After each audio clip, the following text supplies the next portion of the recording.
Would Netanyahu really face any consequence for not abiding by the words of the Biden administration?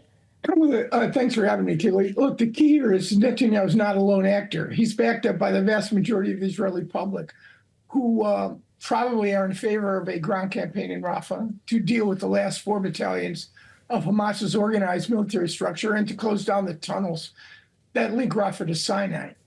He's also going to be supported by Benny Gantz, who's a member of the War Cabinet, perhaps, according to the polls, a putative successor prime minister if, in fact, elections were held today.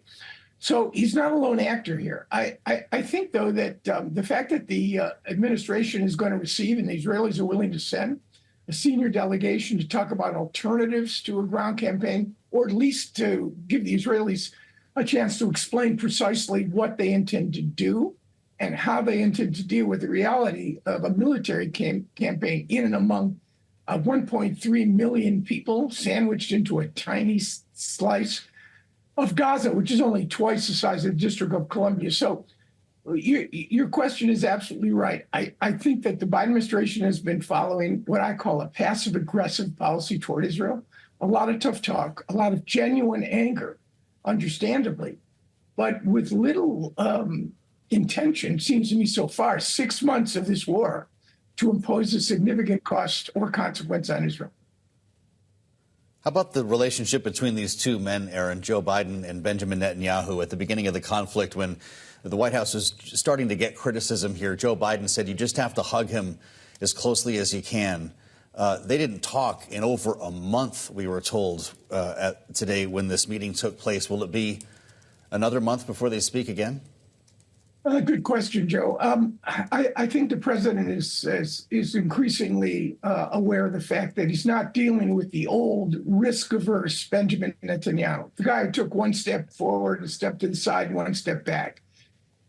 Biden's now dealing with a risk-ready Benjamin Netanyahu, who's on trial for bribery, fraud, and breach of trust, who's desperate, who understands that when this war ends, without a significant victory, if that is the case, that he is due for an accounting on behalf of the opposition and the public of Israel, who's going to hold him responsible for the worst terror attack in Israel's history and the bloodiest day for Jews since the end of the Nazi Holocaust. So I think that I think it's a broken relationship, frankly, and I think Netanyahu, eager to play to Republicans and to the presumptive Republican nominee as the 2024 presidential election campaign heats up.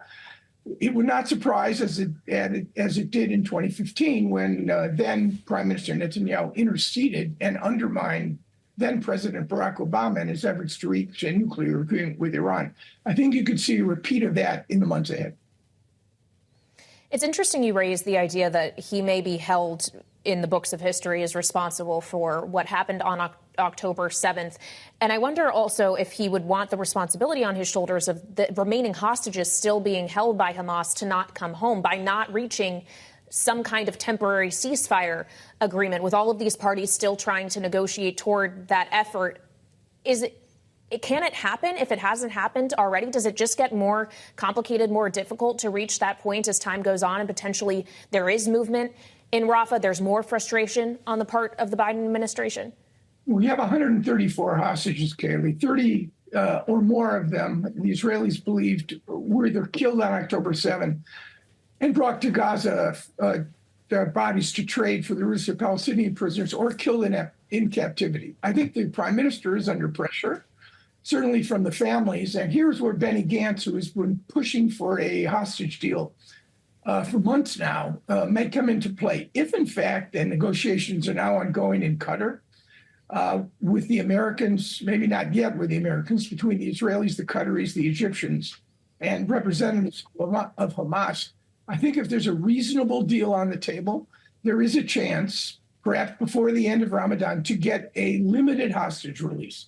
Probably 35, 40, the women, the elderly, and the infirm, in exchange asymmetrically, probably for several hundred Palestinian prisoners.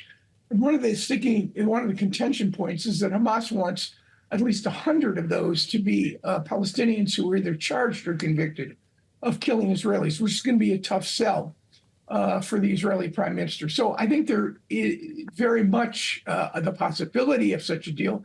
And I think the administration, we're kind of in a race. Are we going to get an Israeli hostage deal before the end of Ramadan, or are we going to get a ground campaign in Rafah? I think those are the competing trends, and I'm hoping for the former. Well, if we did get the former, then, Aaron, would it forestall the latter? Would that mean no need for an invasion of Rafah if the terms of that ceasefire were appropriate? You know, Hamas will be left with 50 hostages, male civilians and members of the Israeli Defense Forces. Those 50 hostages are Hamas's insurance card. And what Hamas will want to trade will be more Palestinian prisoners, but even more withdrawal, significant redeployment of Israeli forces from Gaza, and some sort of permanent ceasefire. Even if the Israelis could be persuaded to agree to a permanent ceasefire and to get those hostages back, I think Israel has every intention, as they did in the wake of Munich after the killing of 11 Israeli athletes by Fatah's Black September Palestinian group. They have every intention of identifying and hunting down the key architects of the October 7 terror surge. So even a limited deal or one that would trade final hostages is not going to secure a stable Gaza. We're in for some very tough months ahead.